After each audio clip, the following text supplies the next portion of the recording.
जय हिंद। आज की क्लास में हम कक्षा 10 मॉडल पेपर डिस्कस करेंगे। ठीक है, मॉडल पेपर नंबर 1 है। तो आपका जो पूर्णांक रहने वाला है वो तो आपका 70 नंबर का रहेगा ही। ठीक है, 70 नंबर का पेपर होगा जैसा कि आप लोग जानते हैं। और आपके कितने समय मिलने वाले हैं? 3 घंटे 15 मिनट आपको मिलने वाला है समय। 3 घंटे 15 मिनट। ठीक है, और देखिए निर्देशक भी दिया जा रहता है, पेपर में ज़्यादा निर्देशांक दी जाते हैं। ठीक है, 15 मिनट परीक्षार्थियों को प्रश्न पत्र पढ़ने के लिए निर्धारित किया जाता है और 3 घंटे आपका पेपर होता है। ठीक है, तो मान लीजिए 3 घंटे 15 मिनट पूरे पेपर होते हैं। और प्रश्न पत्र 2 खंड में है। पहला खंड ए, खंड ब। खंड ए में 20 अंक जो होंगे बहुविकल्पी प्रश्न होंगे और ब में होंगे 50 अंकों का लिखित प्रश्न होगा। ठीक है, चलिए, और जो प्रश्न है उसके सामने नंबर दिए गए हैं। तो चलिए मॉडल पेपर देखते हैं कि किस प्रकार का हमारा मॉडल पेपर बनता है। तो सबसे पहले हम 20 नंबर वाले ऑब्जेक्टिव क्वेश्चन देखेंगे कि जो 20 नंबर के हैं हमारे कहाँ से किस किस चैप्टर से प्रश्न उठा रहा है। ठीक है, मॉडल पेपर चलिए देखते हैं। तो पहला प्रश्न यहाँ से हम देखेंगे। चलिए, तो पहला प्रश्न थोड़ा सा और अच्छे से जूम कर लेते हैं। चलिए, अच्छे से जूम कर लिया। तो पहला क्वेश्चन है आपका, इसमें पूछा है दी गई संख्याओं में अभाज्य संख्या होगी। तो आपको इसमें पूछा है कि अभाज्य संख्या कौन होगा? 0, 1, 2, सी।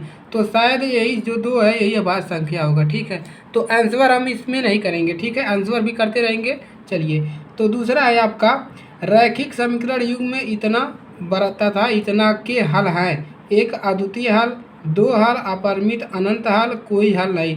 तो सबसे पहले इसका क्या निकालोगे? सबसे पहले इसका निकालोगे विविधकर। विविधकर अगर निकाल लोगे तो पता चल जाएगा कि रैखिक अपरिमित रूप से अनेक हल हैं कि क्या है। तो विविधकर निकालोगे जी? नहीं जी, विविधकर नहीं। ए बटा में A1 A2 बराबर B1/B2 निकालोगे, बराबर C1/C2 निकालोगे और यहाँ से देखोगे कि इसके क्या हल हैं। ठीक है, चलिए अगला क्वेश्चन, एक के पास के निर्देशांक क्रमशः इतना और इतना हो तो उसकी त्रिज्या की लंबाई ज्ञात कीजिए। लंबाई गुणे चौड़ाई। निर्देशांक दिया है x1 x2 का मान दिया है, y1 y2 निर्देशांक निकालना। ठीक है, जब पढ़ाएंगे तो इसको बताएंगे। अगला क्वेश्चन है दी गई आकृति में त्रिभुज ABD और त्रिभुज ADC है, तब P का मान ज्ञात कीजिए। इसमें आपको इसका मान बताना है कि कितना होगा। ठीक है, चलिए अगला क्वेश्चन पूछा है त्रिकोणमिति से यदि tan A बराबर √3 तथा tan B बराबर 1/√3 तो tan A + B निकालिए। इसको और इसको जोड़ देना है, मान निकल जाएगा। ठीक है, A + 3 तो जोड़ोगे तो मिलेगा जो मान। ठीक है, चलिए, और दिया है त्रिघात बहुपद से पूछा है। त्रिघात बहुपद का एक शून्यक -1 है, तो अन्य 2 शून्यकों का मान ज्ञात कीजिए। तो शून्यकों का मान अन्य 2 शून्यक, तो यहाँ पर रखना क्या है? यहाँ पर 1 दिख रहा है ना, तो x का मान यहाँ पर 1 रख देना है। ठीक है, इसमें 1 रख दोगे तो 2 शून्यक आराम से निकल जाएंगे। ठीक है, चलिए अगला क्वेश्चन देखिए क्या है। अगला है निम्नलिखित बटन के लिए आपको निकालना क्या है? बहुलक वर्ग है। इसको बहुलक से क्वेश्चन पूछा गया है। ठीक है, चलिए नंबर क्वेश्चन 8 देखिए क्या है। यदि x² - 1/9 बराबर 0 तो x का मान होगा। यहाँ से आपको x का मान लेना है। ठीक है, तो यहाँ पर आप 1 कर लेंगे और 9 और 1 का एलसीएम निकालेंगे। एलसीएम निकाल के इसको हल करेंगे तो आपको x का मान मिल जाएगा। ठीक है, चलिए अगला है 9वां, यदि मीनार की ऊंचाई एवं उसकी छाया की लंबाई समान हो तो सूर्य का उन्नयन कोण होगा। सूर्य का उन्नयन कोण निकालिएगा जी। और 10वां क्वेश्चन है यदि निम्नलिखित बटन का प्रायिकता से यह क्वेश्चन पूछा गया है। मध्य 6 है तो A का मान बताना है। यहाँ पर 1 यहाँ पर है जी, यहाँ पर है। इसका अगर मध्य 6 है तो A का मान बताना है। इसको अभी नहीं पढ़ाए हैं तो इसको आगे हम पढ़ा देंगे। ठीक है, चलिए अगला 11 यादृच्छिक से चुने गए, ये भी अब प्रायिकता से ही है। ठीक है, किसी समांतर श्रेणी का प्रथम पद 8 है, n वां पद 33 है, n पदों का योगफल 170 है, तो D का मान बताइए। इसकी क्लासेस जो है आपको कल परसों से मिलती रहेगी। ठीक है, तो समांतर श्रेणी आपका 2-3 दिन के बाद स्टार्ट होने वाला है, तो आप लोग वहाँ से ज्वाइन हो जाइएगा। ठीक है, ज्वाइन कर लीजिएगा।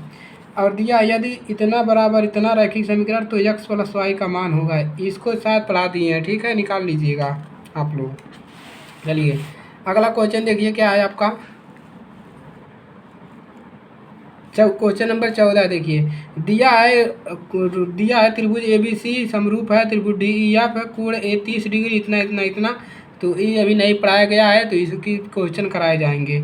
ख्वा से इतना बराबर इतना ये भी नहीं कराया गया है, ठीक है। एक वृत्त के त्रिज्यखंड का क्षेत्रफल वृत्त के क्षेत्रफल का 1/15/18 भाग तब त्रिज्यखंड का केंद्रीय कोण होगा। अगर आप पढ़े हैं तो आपको याद आ रहा होगा कि इसका मान कितना होता है। चलिए अगला क्वेश्चन देखते हैं, क्वेश्चन नंबर 17, ठीक है। 17, यदि x प्लस ए बहुपद इतना का एक गुणनखंड है तो ए का मान बताइए। यहाँ से आपको ए का मान निकालना है, ठीक है। ये तो आराम से हल कर लोगे जी, x प्लस ए का एक बहुपद है, ठीक है। चलिए, किसी समय स्तंभ की छाया की लंबाई उसकी लंबाई ऊंचाई की 3 गुनी √3 गुनी है। सूर्य का उन्नयन कोण त्रिकोणमिति का है, इसको पढ़ाएंगे तो बता देंगे, ठीक है। अगला है 3 घन जिनकी कोरे क्रमशः 3, 4 और 5 सेमी है जोड़कर एक घनाभ बनाया गया है, तब इस प्रकार बने घनाभ की सबसे बड़ी कोर होगी। बताना है क्या होगी। अगला है y अक्ष पर वह बिंदु होगा जो एक इतना और बी इतना समदूरस्थ है। तो देखिएगा जी, समदूरस्थ वाला पढ़ाएंगे तो बता देंगे। चलिए अगला क्वेश्चन देखते हैं।